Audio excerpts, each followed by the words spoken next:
안녕하세요, 찰리브라입니다. 지금 코인 가격이 이제 올라가는 게 서서히 이제 힘이 빠지고 있는데, 해외 차티스트 중에 어떤 사람들은 지금 현금화해가지고 살짝 이제 뒤로 빠진 사람들도 있거든요.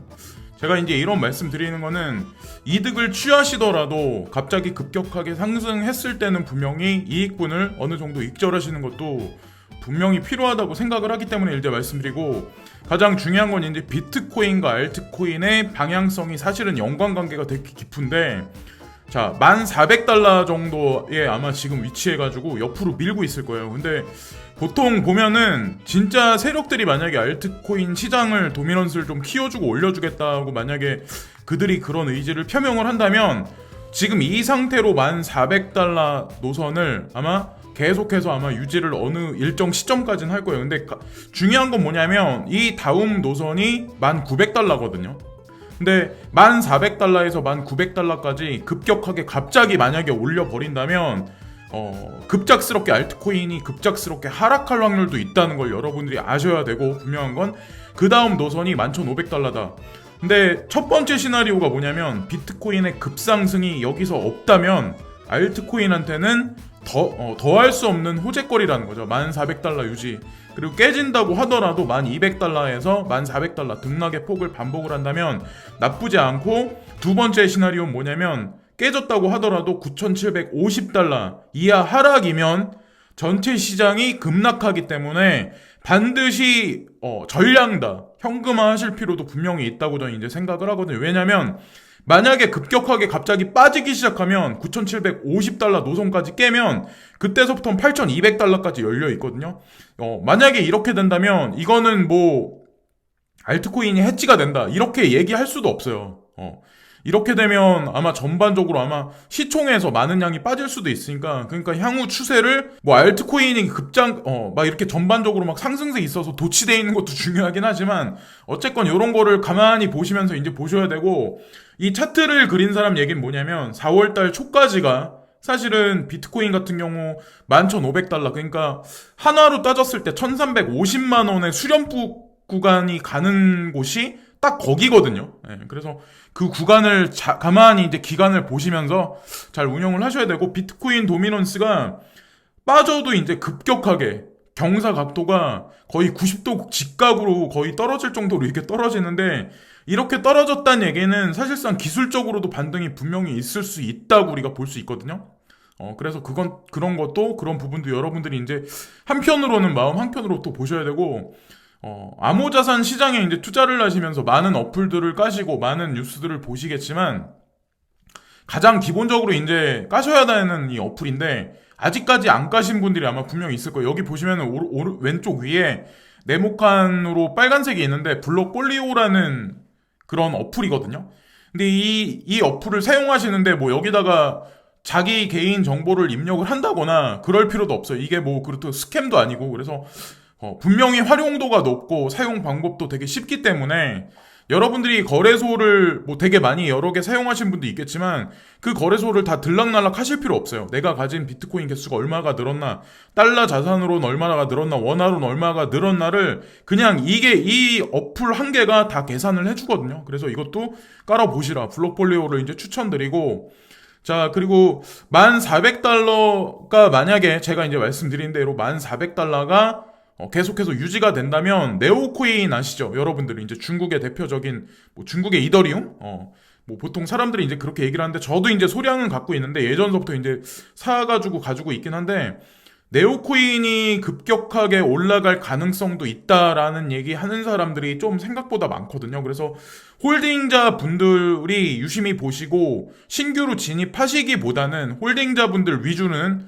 분명히 이익 창출하실 수 있는 부분이 분명히 향후에 1,400달러 비트코인이 유지 시에는 분명히 오니까 잘 기다려 보시라는 거니까, 그러니까 지금보다 여기서 더 올라갈 수 있는 확률이 높다는 거죠. 사실은. 그래서 그 퍼센테이지가 아마 여러분들이 생각하는 것보다 높을 수도 있으니까 잘 이렇게 추적을 하시고, 네오 같은 경우, 그리고 보이저 디지털이라는 어떤 그 기업이 있는데 이 부분도 되게 잘 보셔야 돼요. 여러분들이 코인 투자하시면서 보이저 디지털 투자의 민수로 서클의 매각이 계속된다.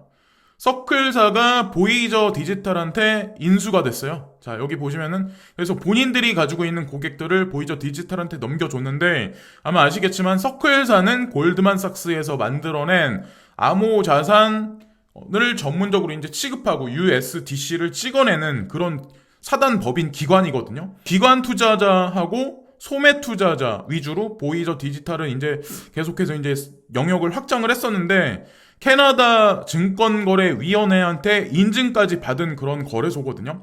암호화폐 시장에서 지속적인 상승세에도 불구하고 서클은 비즈니스의 날개를 계속해서 판매를 하고 있습니다. 폴로니엑스 같은 경우도 저스틴선한테 이제 판매를 했었죠. 지분을 어느 정도 이제 이양을 해줬고, 페그 스테이블 코인인 USDC를 시작한 골드만삭스 지원의 암호화 스타트업인 서클은 디지털 자산 투자 앱인 서클 인베스트를 디지털 자산 브로커 보이저의 운영자 보이저 디지털 캐나다에 판매하기로 동의를 했습니다. 라는 그 부분이 나오죠. 그래서 전 세계에서 사실은 암호화폐 시장을 움직이는 양대 그룹이 있는데 그 두 가지 스테이블 코인이 뭐냐면 첫 번째 이제 가장 큰 게 USDC 그리고 USDT. 이거는 USDT는 비트파이넥스에서 이제 주로 계속해서 이제 그게 찍어내기 시작을 했죠. 아직까지도 이제 말이 많은데 어쨌든 USDC는 제가 봤을 때 거대 세력이 비하인드에 있기 때문에 이런 매스컴에도 뭐 문제 제기가 없고 그랬었던 걸로 알고 있어요. 자, 인수의 일환으로 보이저는 2월 12일 날 발표한 서클의 새로운 스테이블 코인 플랫폼 서비스의 기능을 보이저 플랫폼에 통합할 예정이며 보이저는 거래에 4만 개의 소매 계정을 추가하여 고객 기반을 20만 명의 이상의 글로벌 사용자로 확대할 예정입니다. 자, 이 부분을 이제 잘 보셔야 되고 보이저는 서클 인베스트 고객에게 30개나 되는 코인에 대한 수수료 없는 거래를 제공한다고 주장을 하고 있습니다. 보이저라는 어떤 그 거래소의 홈페이지거든요. 근데 얘네가 직접 자기네가 거래도 하는데 또 전 세계에 있는 12개나 되는 중요한 그 거래소의 중간다리 브리징 역할을 하는 게 이 보이저라는 거거든요. 보이저 플랫폼. 근데 여기 보면 야후 파이낸스가 협력사고 포춘지가 이제 협력사고 코인데스크도 마찬가지로 협력사가 있어요. 그러니까 어느 정도 인지도가 있는 데죠. 자, 보시면 제가 이제 계속 강조해서 말씀드리지만 거기다가 이제 골드만삭스하고 관련이 있기 때문에 여기서 이제 취급하는 코인들이 여러분들이 투자한 코인하고 크로스 오버된 점이 있나, 중첩점이 있나 이것도 이제 잘 보셔야 되는데 고객은 넘기고 제가 이제 보기에는 서클사가 보이저한테 고객은 넘기고 유동성 공급은 우리가 전담한다 이렇게 얘기를 한 것 같아요. 제가 보기에는. 그래서 보이저에다가 USDC는 주기적으로 계속해서 공급하겠다. 그런 거에 관해서 이제 기사에 나왔죠. 그래서 그런 코인들에 관해서 우리가 한번 짚고 넘어가야 되는데 제가 이제 항상 말씀드리지만 바이낸스 선물 거래소에 리스트업되어 있는 그런 코인들 그리고 그레이스케일 자산운용사의 포트폴리오에 있는 그런 코인들 그리고 제가 오전 아침에 방송에서 말씀드렸던 코인베이스 커스터디 서비스에 리스트업되어 있는 코인들 자 기관 투자가들하고 다 관련이 있죠. 그리고 이것도 보이저에서 지금 취급하고 있는 30개나 되는 코인들도 중점적으로 여러분들이 향후에도 이제 지켜보시다가 시장이 패닉이 나온다. 되게 안 좋게 사람들이 욕을 한다. 그런 코인이 나오면 매수하셔도 제가 보기에는 향후 5년 내에 봤을 때 5년을 두고 그렇게 보시면 중기적으로 보면 나쁘지 않다고 판단하는데 비트코인, XRP, 이더리움 자, 이 3대장은 뭐 그냥 그렇고 자, 그리고 비트코인 캐시, 라이트코인, 이오스, BSV, 그리고 스텔라 루멘, 트론, 에이다, 모네로, 아이오타, 그리고 테조스, 대시코인, 아톰, 이더리움 클래식, 네오, BTT, 온톨로지, 도지, 베이직 어텐션, 제로엑스, 지캐시, 벳, 그리고 큐텀, 오미세고, 디지바이트, 아이콘, 그리고 버지코인, VGX, USDT, USDC, 그리고 트루 USD까지가 이 사람들이 이제 취급하는 거예요. 그래서 잘 이렇게 교차해가지고 잘 보세요. 여러분들이 투자하는 코인들하고 제가 이제 말씀드리는 것들하고 그리고 여기 보시면 코인베이스가 다시 3배짜리 레버리지를 지금 시작한다. 100배는 아니야. 이런 뉴스 하나만 보고 우리가 향후 장세에 관해서 어느 정도 알 수 있다고 생각하거든요. 바이낸스가 이제 시장에 어떻게 움직이냐 그리고 이런 코인베이스 같은 거래소가 어떻게 스탠스를 취하냐 향후 장세가 나쁘지 않을 거라고 판단을 하니까 이 사람들도 지금 보면 이런 레버리지를 다시 한번 오픈하겠다고 지금 얘기하는 것 같거든요. 제가 느끼기에는. 그리고 지금 암호자산 마켓캡이 300빌리언 달러까지 이제 지금 치솟았는데 그렇지만 비트코인 도미넌스가 6% 정도 하락을 했다, 급락을 했다, 이런 얘기가 있어요. 아마 이 얘기만 보시면 아마 아실 거예요. 이더리움하고 지금 보면 리플 코인이 급상승을 하면서 사실 이 도미넌스가 이렇게 깨지는데 중점적인 역할을 했는데, 이것도 이제 향후 보셔야죠. 1,400달러에서 비트코인이 어떻게 움직일까. 그래서 영원히 계속 알트코인만 올라가진 않는다라고 이제 그런 것도 여러분들이 계속해서 이제 생각은 한번 해보셔야 된다는 거죠. 연방준비은행이 디플레이션 위기를 이제 조장을 했는데, 본인들이 이제 만들어냈는데, 이것으로 인해서 비트코인이 급등을 했다. 이게 헤지펀드의 매니저가 이런 거에 관해서 언급을 했는데, 이 사람이 왜 이런 얘기를 했냐면, 미국은 디플레이션 위기에 지금 측면에 있다. 많은 분석가들은 연준의 돈 인세가 결국 초인플레이션을 초래할 것이라고 내기하고 있습니다. 그러나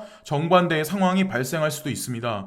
연준은 금융 시스템에 수억 달러를 쏟아 부었지만 소비자 물가지수는 과열되지 않았습니다. 라고 말하는 사람들이 이게 사실 정론이에요. 이게 또 사실이고, 금융 시스템, 그러니까 주식은 상승을 하고 있는데, 예를 들어서 뭐 테슬라나 아마존 이런 것들은, 그리고 아마존 다음에 그 유동성이 어디로 흘러갈지 모르겠지만 인위적이라는 거죠. 트럼프 대통령의 당선을 위해서 인위적으로 연준 의장이 계속해서 지금 그런 조작질을 하는 게 아닐까라고 우리가 생각을 해야 되고, 주식시장은 상승하는 반면에 시장 경제는 위축했다. 이게 사실이죠. 미국에 지금 사는 사람들이 주식시장에 올라갔다고 해서 그 서민 경제가 좋은 건 아니라는 거죠. 파트타임 일자리는 늘어나고 있고 정규직은 줄어들고 있고, 그거는 분명히 한국에 국한된 얘기는 분명히 아니라는 거죠. 자, 그래서 여기 보시면 또 제롬 파월 의장이 어떤 얘기를 또 하냐면, 미국의 경제 자체가 지금 보면 위기에 봉착했다, 뭐 위기에 휘말렸다, 뭐 스크류됐다, 뭐 이런 얘기인데, 제롬 파월 연준 의장이 본인 입으로 미국 경제에 관해서 이런 얘기를 한 거예요.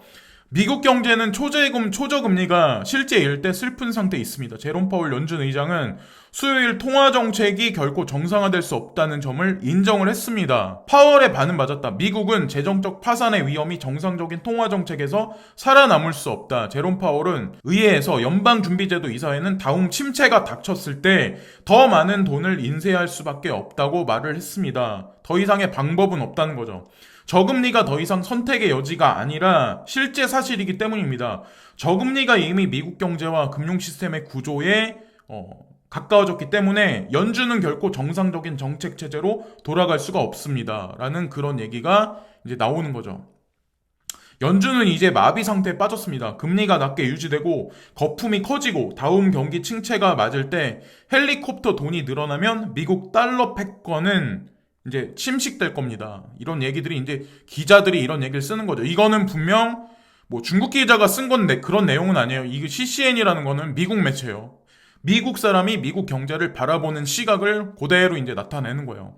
왜 이런 식으로 지금 돈을 찍어낼까? 그리고 돈을 찍어내면 찍어낼수록 비트코인과 금값은 왜 파동을 일으킬까? 근데 가장 중요한 건 금이라는 자산보다 비트코인이라는 자산이 향후 5년, 10년으로 봤을 때 수익률을 봤을 때 아마 월등히 차이가 많이 날 확률이 되게 높다는 거죠. 그러니까 자세한 사항은 제가 이 영상 하나로, 이 간단한 영상 하나로 뭐 그거를 딱 집어서 말씀드리긴 뭐하지만, 많은 기관 투자가들, 헤지펀드들이 사실은 지금 자금 유입이 되고 있는 게 사실은 금은시장, 실물시장이 아니라 암호자산 시장의 루트를 만들고 있다는 거죠. 그 길을 내고, 그리고 제도권 수용에 관해서 뭐 미국의 섹에서 어떻게 움직이든 CFTC에서 어떻게 움직이든 분명히 제도권 수용에 관해서 ETF도 점진적으로 수용을 확대하면서 많은 기관 투자가들이 앞으로 그 물고 같은 길을 따라서 많은 유동성을 주입을 할 거라고 이제 생각을 해요. 네. 그래서 뭐 이 영상이 도움이 되실지는 뭐 어떨지는 모르겠지만 저의 이제 개인적인 생각도 들어갔기 때문에 잘들 판단들을 하시면서 비트코인과 그리고 지금 보면은 알트코인이 막 펌핑이 있는데 급작스럽게 막 이렇게 달려들시지 마시고, 예. 차분하게 이렇게 잘 보시면서 현금이 있을 때 야금야금, 그러니까 저평가 받았다고 생각하는 거, 그리고 기관 투자가들이 제가 이제 말씀드렸던 어떤 그 포트폴리오에 있는 것 중에 저평가 받은 거, 많이 안 올랐다 판단하는 거를 조금씩만 사서 재미를 보시는 것도 제가 보기엔 나쁘지 않다고 판단합니다. 지금까지 찰리 브라운이었고요. 예, 항상 진심으로 감사합니다. 구독과 좋아요 끝으로 부탁드립니다. 오늘도 감사합니다.